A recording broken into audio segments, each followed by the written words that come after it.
우리가 많이 쓰는 말이죠. 희로애락 뭡니까? 기쁘고 노엽고 슬프고 즐겁다. 이 사자성어인데 우리 보통 인생사, 인생의 모습을 그렇게 잘 표현하고 있습니다. 여러분 우리 인생이 그러지 않습니까? 기쁜 일이 있으면은 또 이제 슬픈 일이 찾아와요. 슬픈 일이 있다가 또 즐거운 일도 찾아옵니다. 어떤 때는 화가 나는 일도 우리 삶 속에 있다는 겁니다. 이런 희로애락은 인간의 정상적인 삶 속에서 나타나는 그런 현상입니다. 희로애락을 말할 때 또 떠오르는 단어가 있죠. 생로병사. 오늘 문자를 많이 쓰네요. 생로병사도 우리가 많이 쓰는 단어이죠. 태어나고 늙고 병들고 그 다음에는 죽는다. 이런 이제 이 두 단어가 연관성이 있습니다. 그런데 생로병사는 이제 순서적으로 이렇게 쭉 나와 있잖아요. 희로애락은 이게 무슨 순서인가? 조금 의아하고 우리가 좀 생각해 볼 거리가 있습니다. 경희대학교의 조현영 교수는 이렇게 말을 합니다. 단어에 있어서는 순서가 참 중요합니다. 그 나열하는 단어에 앞에 나오는 단어가 중요하거나 순서적으로 앞서 있는 단어다. 그렇게 이야기합니다. 여러분 이런 단어도 있죠. 남녀차별. 남녀차별하면 안 되죠. 근데 이 단어 자체에도 차별이 들어가 있대요. 남녀 차별. 여남 차별 안 하고 남녀 차별. 단어조차도 차별을 해버렸네요. 그러니까 이 앞에 나오는 단어가 어떤 중요성, 또 그런 중대한 의미가 있다. 그래서 어떤 단어를 쓰거나 또는 이름을 말할 때 굳이 앞에다 자기 이름을 또 단어를 넣으려고 노력하는 것을 우리는 보게 됩니다. 이 생로병사처럼 희로애락은 조금 우리가 생각을 좀 해봐야 됩니다. 이 생로병사처럼 순서적으로 봄, 여름, 가을, 겨울 이 순서죠. 근데 희로애락은 순서가 조금 헷갈리기도 합니다. 이렇게 우리 생각해 볼 수 있습니다. 아이가 태어났습니다. 기쁘죠. 우리 손자가 태어나면 얼마나 기쁘겠습니까? 자녀가 태어나면 태어나는 것이 기쁘고 살아가는 것이 기쁘고 사람 만나는 게 기쁘고 일을 성취하는 게 기쁩니다. 근데 기쁨으로 끝나질 않죠. 기쁨이 있다가 화가 나는 일이 있다는 화가 나는. 어떤 일이 화가 납니까? 남이 나를 못 알아줄 때, 안 알아줄 때, 나만 안 되는 것 같고 내가 차별받는 것 같고 그럼 화가 나는 거예요. 그러다가 슬픔이 찾아옵니다. 슬픔이 찾아와요. 이 분노가 깊어지면 이제 슬픔이 다가오게 된다는 거예요. 그렇죠? 해도 안 될 때, 내 능력 밖의 일들을 만날 때 이제 슬픔이 찾아옵니다. 대개 화가 나거나 슬픔은 먼 데 있는 사람 때문에 그렇게 화나지 않습니다. 슬프지 않습니다. 대개 화가 나고 슬픈 거는 가까운 데 있는 사람 때문에 그래요. 자식들 때문에 그렇고 부모 때문에 그렇고 형제 때문에 그래요. 가까운 데 있는 사람 때문에 화도 나고 슬프기도 한다는 사실입니다.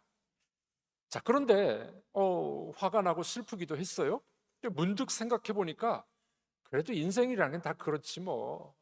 슬픔도 있고 어려움도 있지만 결국에 우리 인생은 즐거움이 찾아온다. 그래서 마지막 자가 락이에요. 락. 즐길 락자. 기쁨과 노여움과 슬픔을 거쳐서 즐거움이 우리에게 찾아오는데 이 즐거움이 찾아왔을 때는 말할 수 없는 기쁨이 된다는 겁니다. 그래서 희로애락은 인생의 순서 내지는 인생에서 나타나는 현상들을 그렇게 이 사자성어로 만들었다라고 이야기를 합니다. 가만히 생각해 보면 우리 인생은 희로부터 시작돼요. 그렇죠? 출생으로부터 기쁨이 있습니다. 그리고 끝나면 어떻다고요? 락, 즐거운 인생으로 끝나는 겁니다. 왜요? 우리 성도님들은 하나님 나라 가니까 죽는 거는 싫죠. 그러나 우리 인생은 하나님 나라 가는 거니까 기쁨으로 시작했다 즐거움으로 끝나게 되는 줄로 믿습니다.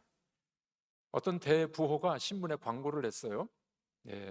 자신의 생활에 만족함을 증명할 수 있는 사람에게 내가 10,000불을 주겠다. 10,000불이면 지금 1,300만 원이 넘어요. 광고를 냈더니 뭐 사람들이 많이 몰려들었어요. 그리고 자기의 이 만족한 삶을 이야기합니다. 나는 명예가 높습니다. 직업이 좋습니다. 뭐 자녀들이 잘 됐습니다. 자기 이 만족도를 이제 설명하기 시작했습니다. 그런데 이 광고를 낸 이 사람이 질문을 던졌습니다. 그러면 그렇게 만족하고 행복한데 왜 내 돈 만불을 얻으려고 여기 왔습니까? 그 질문에 아무도 대답을 못하고 돌아갔다는 겁니다. 여러분, 우리 삶 속에 이 행복도 있고 즐거움도 있고 희로애락이 있습니다. 그래서 우리는 즐거워하기도 하고 부족한 삶을 살아가기도 합니다. 그럼에도 불구하고 희로애락은 정상적인 우리 삶의 모습이에요. 그렇죠? 기쁠 때 기뻐할 수 있고, 화날 때 화가 날 수도 있고, 슬플 때 슬퍼할 수도 있고, 즐거워할 수 있는 이 정상적인 삶입니다. 여러분, 우리가 정상적으로 결혼하고 정상적으로 아이를 낳고 생로병사와 희로애락의 삶을 살아가는 것이 삶이에요. 그리고 하나님이 주신 복입니다. 그런데 결혼하고 싶어도 결혼하지 못하는 삶, 네. 사람이 죽어도 울지 못하는 사람, 잔칫집에 가도 즐겁지 않아요. 이제 비정상이죠. 비정상이죠. 오늘 비극적인 삶입니까? 자, 이 이야기는 누구 이야기냐면 오늘 본문에 나오는 유다 백성들, 남쪽 유다 백성들의 모습이 즐겁지도 않고 울지도 못하고, 슬퍼하지도 못하고, 이 희로애락의 정상적인 삶이 끊어져 버렸어요. 끊어져 버렸어요. 왜 그랬을까요? 왜 그들에게는 이런 희로애락의 삶을 잊어버리게 됐을까요? 하나님께서는 유다 백성들에게 하고 싶은 말씀이 있었습니다. 하나님은 계시의 말씀으로, 성경 말씀으로도 주시지만 구약에는 선지자들의 행동, 선지자들이 이 옷을 입거나 행동하는 것을 통해서 메시지를 전달해 주는 경향들이 있었습니다. 이거를 선지자적 행동이라고 말합니다. 좀 어려운 말로는 선취모사, 퍼포먼스. 이 선지자가 어떤 행동과 또는 이 옷을 입는 것을 통해서 하나님이 주시고자 하는 메시지가 담겨져 있다는 겁니다. 오늘 예레미야의 행동을 통해서 하나님은 유다 백성들에게 주시는 메시지가 있었습니다. 그 메시지가 뭡니까? 희로애락과 생로병사가 비정상이 되어버렸다는 거예요. 하나님을 떠나고 우상숭배에 빠진 이 남유다 백성들, 인간의 정상적인 희로애락이 비정상이 되어버렸다는 겁니다. 이게 이제 문제입니다. 오늘 본문에서 예레미야를 통해서 하나님이 주시는 메시지를 우리가 들어보았으면 좋겠습니다. 왜 하나님은 유다를 책망하고 심판하십니까? 왜 그들의 삶이 비정상적인 삶이 됐을까요? 그 이유가 오늘 본문 11절과 12절에 나옵니다. 우리 한번 읽어보도록 하겠습니다. 너는 그들에게 대답하기를 여호와께서 말씀하시되 너희 조상들이 나를 버리고 다른 신들을 따라서 그들을 섬기며 그들에게 절하고 나를 버려 내 율법을 지키지 아니하였음이라. 너희가 너희 조상들보다 더욱 악을 행하였도다. 보라, 너희가 각기 악한 마음에 완악함을 따라 행하고 나에게 순종하지 아니하였으므로. 네, 왜 이들에게 이 정상적인 삶이 비정상이 됐을까요? 조상들 때부터 죄를 범했다는 거예요. 우상숭배, 하나님을 버리고 다른 것 좋아하고. 그런데 문제는 조상들의 죄보다도 지금 현재 예레미야 시대의 사람들이 더 했다는 거예요. 더 했다는 거예요. 이 죄라는 놈은 특징이 뭡니까? 갈수록 죄가 커지는 거예요. 뭐 거짓말할 때도 그러죠. 조그마한 거짓말이 나중에 이따만한 거짓말이 돼버리는 거예요. 이 죄의 특성은 그런 겁니다. 조상들이 하나님을 버리고 우상숭배했습니다. 지금 이 예레미야 시대의 백성들은 더 했다는 거예요. 악행을 저질렀습니다. 하나님을 버렸습니다. 율법을 배반했습니다. 더욱이 이들의 이 제사 드리는 방식을 보니까 이방의 제사 방식을 그대로 답습합니다. 이방의 제사 방식 중에 하나는 뭐냐면은 자식을 드리는 거예요. 인신제사. 여러분, 금오스 신이라는 신이 있는데 이 금오스 신은 이 동상으로 만들어졌는데 앉아 있습니다. 그리고 이 손을 이렇게 펼치고 있는 신의 모습이에요. 이 손에 뭘 놓는지 아십니까? 아들을 여기다 놓는 거예요. 아이를. 그 밑에서 불을 때워요. 불살라서 그 신에게 제사를 드리는 인신제사. 그 남유다 백성들이 나쁜 것들을 배운 겁니다. 하나님을 떠났습니다. 우상 숭배합니다. 아주 패역한 삶으로 변화됐던 겁니다. 그래서 하나님이 지금 책망하고 있는 것을 우리는 보게 됩니다. 여러분들, 우리 말씀을 들으면서 어찌 그런 일을 할 수 있을까? 아이고, 그 사람들 너무했네. 그런데 우리는 어떻습니까? 여러분, 우리가 예배를 많이 드립니다. 한국 교회만큼 예배 많이 드리는 교회가 없어요. 저도 일주일에 설교를 6번, 7번 합니다. 말씀도 많이 전하고 말씀도 많이 듣고 새벽 예배도 하고 기도회도 하는데 우리가 들은 말씀대로 실천하지 않는다면은 이 남유다와 별 차이가 없다는 거예요. 하나님의 말씀을 들었으면 그 말씀을 실천하는 여러분들이 되기를 주님의 이름으로 축복합니다. 성도들 중에 우리 교회는 그런 분들이 없을 것 같아요. 아유, 우리 목사님 설교 잘하나 못하나 평가합니다. 어떤 친구 목사님이 그러더라고요. 좀 지방에 있는 교회였는데 이제 지방에 있는 교회는 성경책을 자기 자리에다 놓고 많이 다니시더라고요. 보니까 자기 자리에 자기 성경책이 있어. 근데 목사님이 궁금해서 그 자리에 있는 성경책을 이렇게 펼쳐봤답니다. 어느 장로님의 성경책인데 그 성경책 옆에 빼곡히 글자가 써 있는데 무슨 글자인가 봤더니 목사님이 몇 날 며칠 무슨 제목으로 설교했는지 옆에다 다 기록을 해놨더래요. 왜 기록했을까요? 은혜 받으려고? 그러면 너무 좋겠죠. 아, 우리 목사님 재탕 하나 안 하나 그거 보려고. 그 목사님이 성경책을 숨겨버렸대요. 장로님 성경책을 숨겨버렸대. 여러분, 우리가 말씀은 많이 듣고 예배는 많이 들으는데 그 말씀이 나에게 적용돼야 될 줄로 믿습니다. 이 말씀을 내가 적용해서 내가 말씀에 순종하고 하나님의 뜻대로 살아가려고 노력을 하는 것, 이게 신앙생활 아닐까요? 여러분, 우리들도 남유다 백성들과 별반 다를 게 없는 것 같아요. 말씀을 많이 듣는데 나에게 적용하지 못하고 남을 판단하는 잣대로 사용한다면 유다와 뭐가 다르겠습니까? 여러분들, 우리 이런 모습 때문에 어떤 문제가 발생할까요? 오늘 본문에 보면은 3가지 문제가 발생하게 됩니다. 희로애락이 끊어져 버리는 거예요. 첫 번째는 뭡니까? 가정의 좋은 관계가 끊어져 버렸어요. 가정의 좋은 관계가 끊어져 버립니다. 2절 말씀 읽어보겠습니다. 2절입니다. 너는 이 땅에서 아내를 맞이하지 말며 자녀를 두지 말지니라. 네, 무슨 말입니까? 결혼하지 말라는 거예요. 누구에게? 예레미야에게. 하나님 너무하시네요. 그래도 호세아 선지자는 결혼을 했어요. 누구하고? 음란한 여인 고멜하고 결혼을 했습니다. 자녀도 낳았죠. 근데 예레미야에게는 뭐라고 말씀하시나요? 너 결혼하지 마. 정상적인 가정 생활을 끊어버리셨습니다. 선지자 예레미야, 결혼 금지령이 떨어졌습니다. 왜 그랬을까요? 여러분들, 그때 당시 고대 세계는, 지금은 뭐 독신들도 많이 있습니다만은 이 고대 세계에서는 결혼을 안 하면은 이 사회적으로 매장되는 사회예요. 비정상적인 사람이라고 옛날엔 그랬잖아요.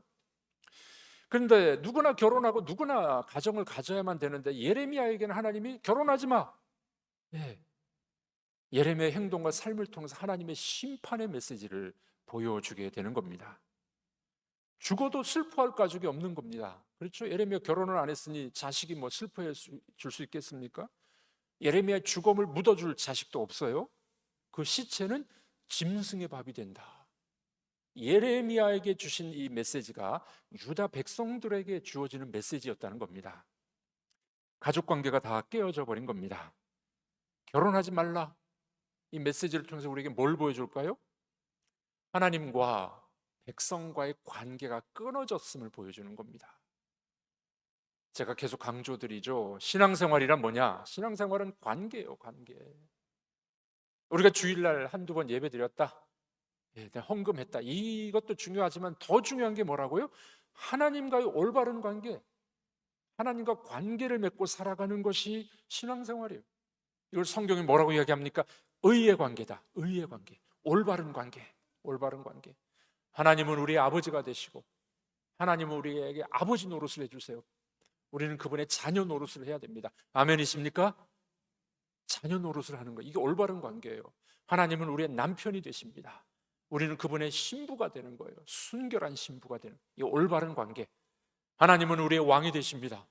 우리는 그분의 백성이 되어가지고 왕 노릇해 주시고 우리는 백성 노릇을 하는 이 올바른 관계, 이것이 바로 신앙생활입니다. 그런데 지금 결혼하지 말라는 메시지는 뭘까요? 그 관계가 깨졌다는 거예요. 남편과 아내의 관계가 깨진 겁니다. 하나님과 올바른 관계를 맺지 못하다 보니 비극적인 모습으로 발전한다는 것을 보여주게 됩니다. 여러분들, 우리는 메시지를 들으면서 어떻게 살아가야 되겠습니까? 하나님과 올바른 관계, 하나님을 올바로 섬기는 여러분들이 되기를 축복합니다. 그 방식은 어떤 방식일까요? 말씀이 하나님이에요. 말씀을 읽고 말씀을 묵상하고 말씀을 실천하는 것이 바로 하나님과 올바른 관계를 맺는 겁니다. 그 하나님 말씀이 우리 속에서 늘 이렇게 이 자리를 잡고 있어야 됩니다. 여러분들 오늘도 오늘 성경 말씀을 메시지를 듣고 계시는데 이 말씀이 여러분들의 마음에 새겨지셔가지고 그 말씀이 여러분들에게 속에서 작동을 했으면 좋겠어요. 이게 올바른 관계, 올바른 관계. 하나님을 남편으로 아버지로 섬기기 위해서 우리는 말씀을 읽고 듣고 실천해야 됩니다. 실천이 참 어렵죠. 예. 저도 한 사람의 목회자로서 설교자로서 많은 설교를 하지만 설교한 대로 못 살아갈 때 하나님 앞에 죄송스러운 거죠. 그런데 요즘에 하나님 말씀대로 살아가기 위해서 애를 쓰는 것 중에 하나가 일기를 쓰는 겁니다. 일기를. 요즘 우리 예수 동행 일기, 우리 장로님들, 교육자들, 또 섬김이들이 지금 하고 있습니다. 교사들이 하고 있는데 안 하는 분들은 회개하시고 같이 하십시오. 얼마나 좋은지 몰라요. 제가 해보니까 하루를 주님과 동행하면서 저녁에 잠자기 전에 일기를 쓰는 거예요. 지난주에 제가 썼던 일기, 제 일기장을 공개하겠습니다. 어제 하루는 독서의 날이었습니다. 한 달 하루는 교육자들과 함께 하루 종일 독서하는 날로 정했습니다. 하루에 6, 7시간씩 책을 읽으면 하루 1시간 독서하는 일은 일도 아니게 됩니다. 해밍웨이의 작품 노인과 바다를 천천히 느껴가면서 읽었습니다. 노인의 인내심, 포용력, 용기, 그리고 자연을 사랑하는 생태계에 대한 마음들을 엿볼 수 있었습니다. 사람이 나이 먹어가면 이렇게 성숙해져 가야 되는데 나의 모습을 돌아봅니다. 60세이면 이순이라고 합니다. 남의 말을 듣기만 해도 곧 이치를 깨달아 이해하게 된다고 합니다. 듣는 것이 순해진다고 해서 이순이라고도 합니다. 나에게는 그런 듣는 귀와 지혜가 있는지 돌아봅니다. 책을 읽으며 우리 주님을 생각해 보았습니다. 주님의 인내, 자비하심, 긍휼, 오래 참으심, 착함과 온유하심을 기억해 봅니다. 예수님이라면 어떻게 하셨을지 생각해 봅니다. 내 나이 70이 되면 주님을 좀 더 닮고 있을는지요. 오늘 밤도 주님 묵상하며 주님 꿈꾸기를 기도해 봅니다. 저의 일기를 공개해 봤습니다. 주님과 동행함, 주님과 올바른 관계, 이 어려운 일이 아닙니다. 하나님의 말씀을 읽으시고 말씀을 묵상하시고 실천해 보십시오. 그리고 또 일기로 써보십시오. 우리의 믿음이 점점점 성장해 가게 될 줄로 믿습니다. 여러분들, 이 하나님과의 관계가 깨진 사람들은 정상적인 가정이 깨져버려요. 여러분들, 우리들은 늘 하나님과 올바른 관계, 주님과 깊은 사랑의 관계, 이것이 바로 신앙생활임을 잊지 마시기를 바랍니다. 자, 두 번째로 주님과 올바른 관계가 깨지면 어떤 일이 벌어질까요? 슬픔도 슬픔이 아니에요. 울어야 될 때 울지도 못하는 겁니다. 예레미야는 하나님으로부터 명령을 받는데 초상집에도 가지 마, 울지도 마. 와, 참 비극이죠. 울어야 되는데 울지 못하는 거 비극입니다. 저는 목회를 하면서 진짜 뭐 수백 건의 장례를 치렀습니다. 수백 건의 장례를 치렀는데 어떤 초상집은 상갓집은 가면은요 은혜로운 상갓집이 있어요. 찬양을 부르고 형제 자매가 위로하고 홀로 대신 어머니를 사랑하고 효도하고 어떤 상갓집은 은혜로운 상갓집이 있어요. 어떤 상갓집을 가보면은 싸워. 왜 싸울까요? 돈 때문에, 재산권 때문에. 그리고 장례식을 뭐 기독교식으로 하느냐 불교식으로 하느냐. 어머니가 권사님이고 어머니가 집사님이었는데 자식, 이건 놈이라고 해야 돼. 자식 놈들이 어머니가 권사님이었는데 불교식으로 하겠다는 거예요. 서로 싸우는 거예요. 어떤 초상집을 가면은 싸웁니다. 초상집도 초상집이 아니에요. 자, 오늘 본문의 유다 백성들에게 하나님 뭐라고 말씀하십니까? 초상집에 가지도 마, 울지도 마. 왜 그럴까요? 5절 말씀, 5절 읽어보겠습니다. 여호와께서 이와 같이 말씀하시되 초상집에 들어가지 말라. 가서 통곡하지 말며 그들을 위하여 애곡하지 말라. 내가 이 백성에게서 나의 평강을 빼앗으며 인자와 사랑을 제함이라. 여호와의 말씀이니라. 네, 초상집에도 가지 말고 가서 울지도 마. 왜 그럴까요?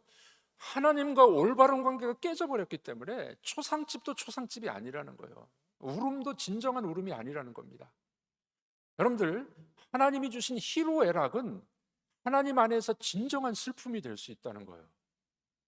하나님과 관계가 깨지고 떠난 사람들은 슬픔도 슬픔이 아니라는 겁니다. 죽음 앞에서 진정한 애곡을 할 수 있는 것, 그래야 진정한 초상집이 되지 않겠습니까? 울어야 할 때 울 줄 아는 사람, 이거 정상적인 사람이에요. 하나님이 우리에게 주신 눈물, 올바른 관계, 믿음이 올바로 된 사람들은 울어야 될 줄 아는 사람입니다. 이것이 얼마나 중요한 일이 되겠습니까? 우리 전도서 7장 읽어보도록 하겠습니다. 초상집에 가는 것이 잔치집에 가는 것보다 나으니 모든 사람의 끝이 이와 같이 됨이라. 산자는 이것을 그의 마음에 둘지어다. 네, 초상집에 가는 것이 잔치집 가는 것보다 좋다는 거예요. 왜냐하면은 가서 슬퍼하고 삶을 생각해보고 마지막을 생각해보고 하나님을 생각해볼 수 있는 기회가 된다는 겁니다. 그래서 우리의 눈물은 하나님이 주신 선물입니다. 웃음이 아니라요? 웃음도 긴데요. 눈물은 하나님이 주신 선물이에요. 누군가는 그런 이야기합니다. 인생을 아름답게 만드는 수분이 세 가지가 있대요. 뭡니까? 땀, 피, 눈물이랍니다. 땀은 우리를 풍요롭게 만들어요. 열심히 일해서 돈을 버니까. 피는 삶을 아름답게 만들어줍니다. 눈물은 삶을 영혼과 연결시켜 주는 것이다. 그렇죠? 뉴욕 타임즈에서 연구 발표가 나왔는데 슬플 때 흘리는 눈물은 그 눈물 속에는 이 유해한 세균을 죽이는 라이소팀이라는 이 물질이 들어있답니다. 그러니까 여러분들 슬플 때 막 울어버리면 어떻게 됩니까? 울고 나면은 속이 시원해. 울어야 될 때는 울어야 된다는 거예요. 하나님이 주신 눈물은 치유의 능력이 있는 겁니다. 그런데 지금 이 유다 백성들의 하나님과 관계가 깨지고 우상 숭배되고 그러니 초상집도 가지 마, 울지도 마. 하나님 그렇게 말씀하는 거예요. 정상이 비정상이 돼버리는 겁니다. 여러분, 그렇습니다. 주님을 만나고 주님과 동행하고 주님과 올바른 관계 속에 들어간 사람들이 그 슬픔은 진정한 슬픔이에요. 그 슬픔은 이제 그것이 변화해서 소망이 되는 슬픔이 될 수 있다는 사실입니다. 자, 마지막으로 오늘 본문에 보니까 주님과 관계가 깨져버린 사람들의 특징이 뭐냐면 세 번째로 즐거움도 즐거움이 아니래요. 와, 이것만큼 비정상이 어디 있겠습니까? 즐거움도 즐거움이 아니에요. 하나님은 예레미야에게 이렇게 말씀하십니다. 잔치집에도 가지 말래요. 잔치집에도. 8절 읽어보도록 하겠습니다. 너는 잔치집에 들어가서 그들과 함께 앉아 먹거나 마시지 말라. 네. 왜 잔치집도 가지 말라 하셨을까요? 하나님을 떠나버리고 세상적으로 살아가지고 이 잔치와 즐거움도 인간적 쾌락으로 빠져버렸던 이 사람들에게 가지 말라는 겁니다. 더 이상 잔치의 즐거움도 즐거움이 아니었습니다. 진정한 잔치의 즐거움은 하나님을 모시고 예배드리고 서로 위로하고 격려하고 축하해주고, 이게 진정한 잔치의 즐거움이 아니겠습니까? 여러분, 우리에게 주시는 교훈이 있습니다. 하나님을 바로 섬기고 올바른 관계에 있는 가정의 즐거움이 진짜 즐거움, 그 잔치가 진짜 잔치라는 겁니다. 세상적인 잔치는 뭡니까? 먹고 마시고 부수고 때리고 잔치의 끝에는 뭡니까? 막 싸우고.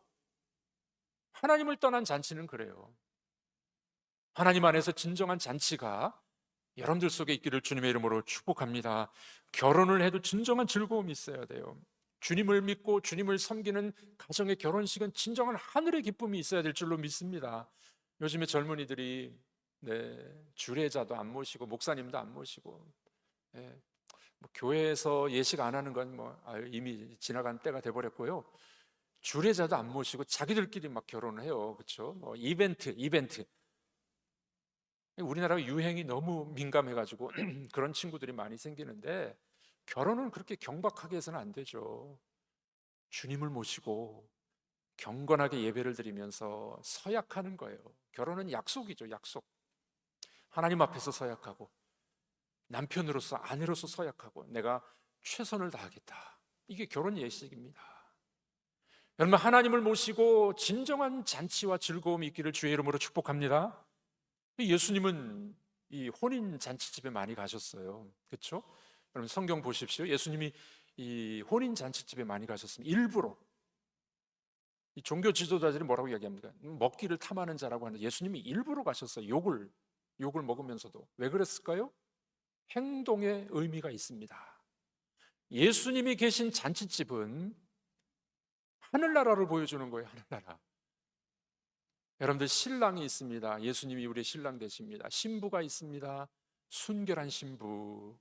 음악이 있습니다. 먹을 것이 풍성합니다. 이게 하나님 나라 모습이라는, 하나님 나라 모습. 여러분, 잔치가 진정한 잔치가 되려면은 주님이 동행하셔야 될 줄로 믿습니다. 오늘 본문의 말씀은 희로애락이 비정상이 되어버린 유다 백성들, 왜 그렇다고요? 하나님을 떠나고 세상적으로 살아가니 희로애락과 생로병사가 다 비정상이 되어버렸어요. 우리에게 있는 희로애락은 하나님이 주신 축복입니다. 그런데 그것이 축복이 되려면 어떻게 해요? 주님 모시고 하나님이 좌정하시면 여러분들의 희로애락과 생로병사가 축복이 될 줄로 믿습니다. 이것이 신앙이요, 이것이 우리 삶의 즐거움이요 기쁨이 될 줄로 믿습니다. 여러분들의 가정에 희로애락과 생로병사가 주님이 동행하시는 축복의 일이 되기를 축복합니다.